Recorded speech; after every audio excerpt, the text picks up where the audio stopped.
Jest taki kraj, rozrzucony na tysiącach wysp, gdzie czas płynie inaczej.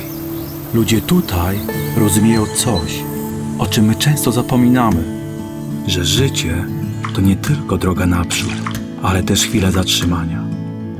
W spojrzeniach noszą spokój, w gestach czułość dla tego, co przemija. Tu życie wciąż biegnie swoim pradawnym rytmem, w harmonii z naturą, z szumem wiatru, wśród pól ryżowych i cichym deszczem, który je nawadnia.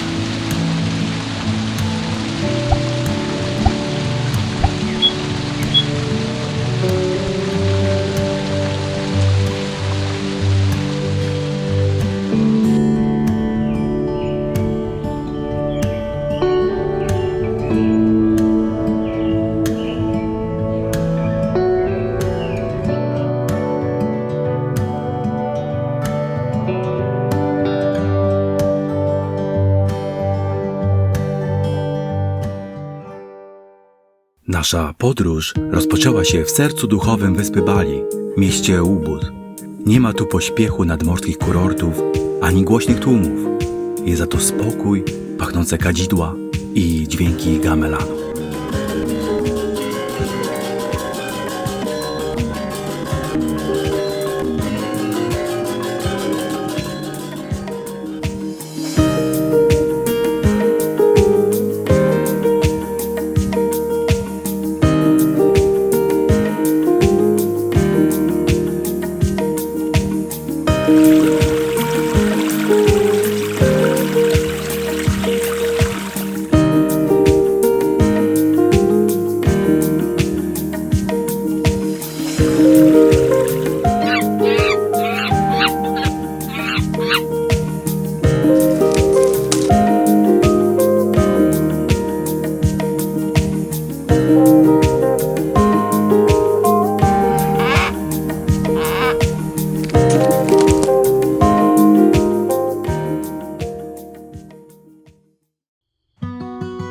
Na Bali oczywiście możecie odwiedzić te wszystkie miejsca, które pewnie kojarzycie z pięknych zdjęć na Instagramie czy Facebooku. Plaże, wodospady, świątynie, ale Bali to też ryż. A na Bali ryż to więcej niż jedzenie. To życie, historia i religia w jednym. Wyobraź sobie, że pierwsze pola ryżowe zaczęto tu uprawiać już w VIII wieku naszej ery. Przez ponad 1000 lat Balijczycy doskonalili swoją technikę uprawy, tworząc coś, co dziś jest uznawane za arcydzieło inżynierii i społecznej współpracy. System Subak.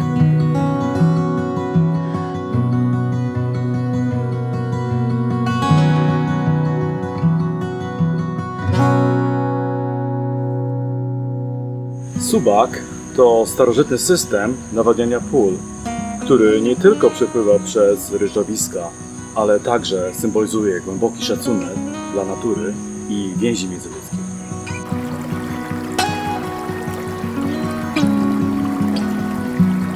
Cały system Subak opiera się na starożytnej filozofii zwanej Trihitakarana. Ta koncepcja mówi o 3 elementach harmonii. Harmonia z Bogiem poprzez modlitwy i ofiary, harmonia z naturą przez zrównoważone korzystanie z zasobów, harmonia z ludźmi przez współpracę i wspólne dążenie do dobra społeczności. Dzięki tej filozofii Subak nie jest tylko systemem irygacji, to sposób życia, który przetrwał pokolenia.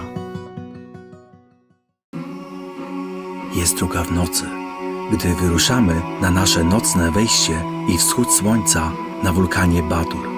To coś, co musieliśmy zrobić, będąc tu na Bali.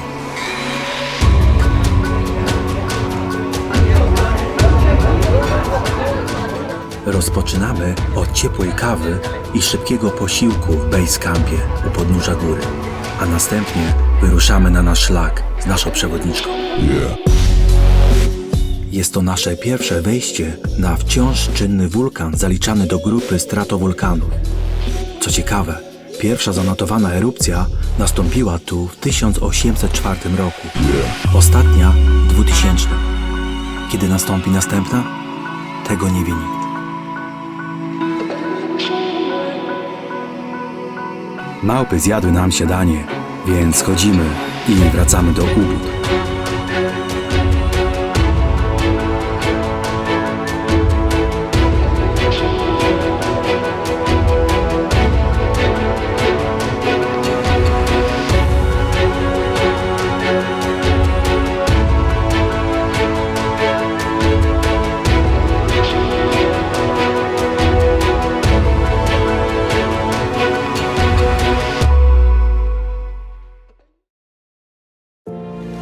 Nasz pobyt na Bali dobiegał końca, ale jako miłośnicy kawy nie mogliśmy odmówić sobie wizyty na lokalnej plantacji, która przywitała nas ciepłym, tropikalnym deszczem.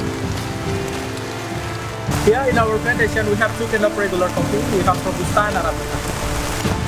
And also coffee bean. Yes, Arabica. So the small tree. Arabica most popular.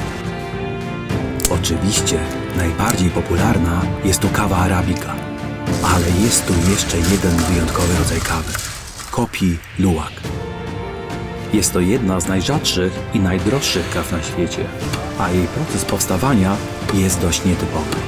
Małe zwierzęta, zwane łuskunami, wybierają dojrzałe, najlepsze owoce kawowca, zjadają je, a po naturalnym trawieniu ich ziarna przechodzą fermentację w przewodzie pokarmowym. Następnie są wydalane, oczyszczane i poddawane tradycyjnej obróbce. To właśnie ten proces nadaje kawie unikalny i łagodny smak, pozbawiony goryczy.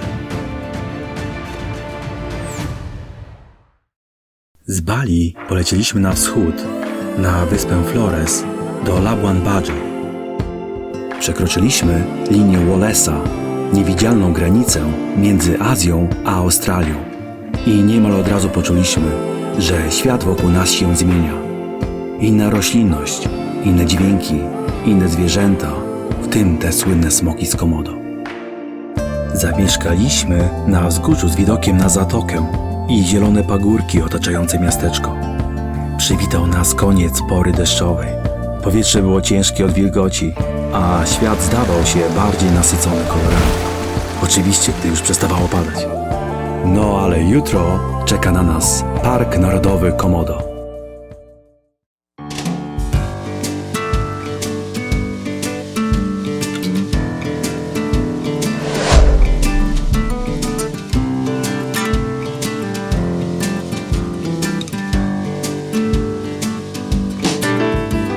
Nasz dzień rozpoczynamy o świcie, siadamy na łódź i ruszamy w stronę wyspy Padar. To jedna z najbardziej malowniczych wysp w całym archipelagu. Surowa, niemal księżycowa, a przy tym niezwykle piękna. Większość odwiedzających widzi ją spaloną słońcem w porze suchej. Nam trafiła się wersja zielona, soczysta i żywa. Wejście na szczyt w porannym słońcu wynagradza każdy krok. Widok 3 zatok, każdej z piaskiem w innym kolorze, zapiera dech w piersiach.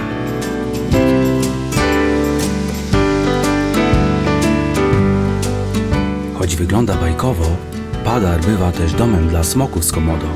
Można je tu spotkać, choć znacznie rzadziej niż na sąsiedniej wyspie. Cisza, wiatr i ogrom przestrzeni to jedno z tych miejsc, które zostaje z człowiekiem na długo.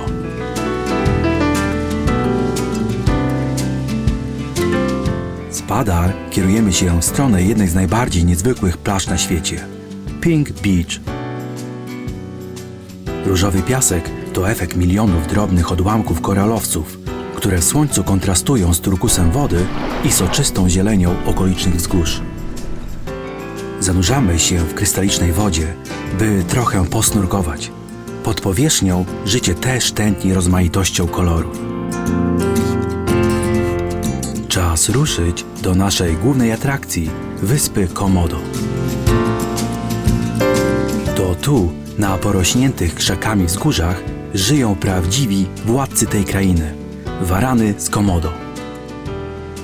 Już na początku spotykamy jednego z nich, majestatycznego, leniwie leżącego w cieniu drzew. Potem ruszamy na pieszą wędrówkę po wyspie w poszukiwaniu innych osobników.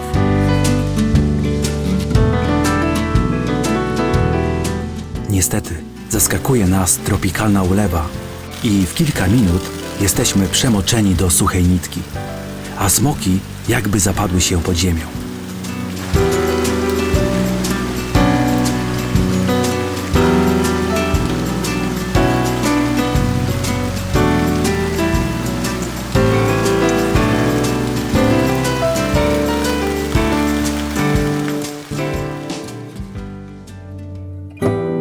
Nasz dzień dobiega końca, a morze znów jest spokojne, więc kończymy go w wodzie, pływając żółwiami i płaszczkami. Jutro jeszcze odkryjemy lądową część Flores, a potem czas powoli wracać do domu.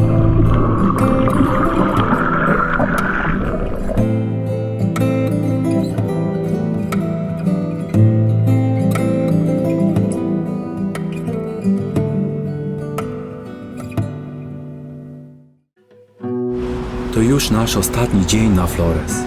Zostawiamy za sobą wyspy, plaże i ocean, by zajrzeć w głąb lądu.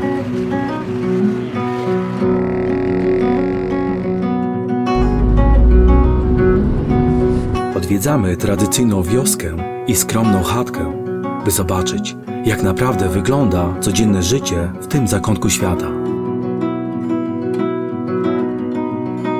Potem ruszamy w głąb dżungli, kierując się do wodospadów, a naszą przygodę z Indonezją zakończymy na wzgórzach Labuan Bajo. Zobaczcie sami.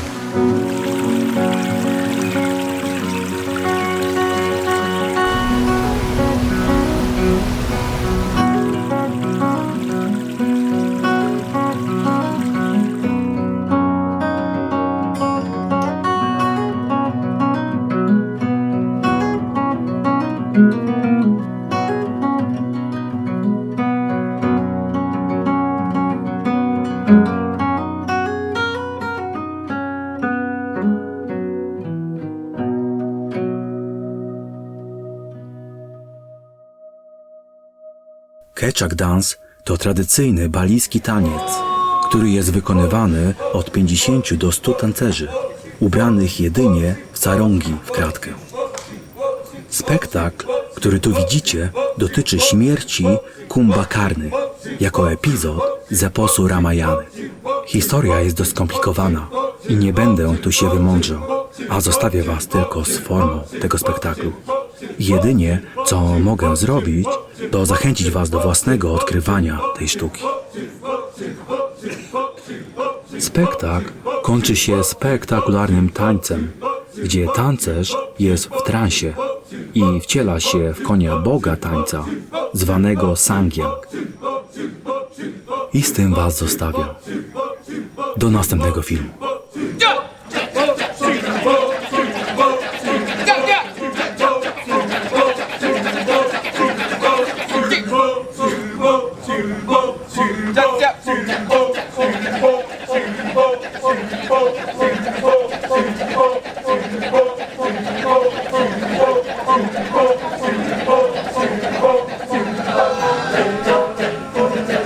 Maka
Ampura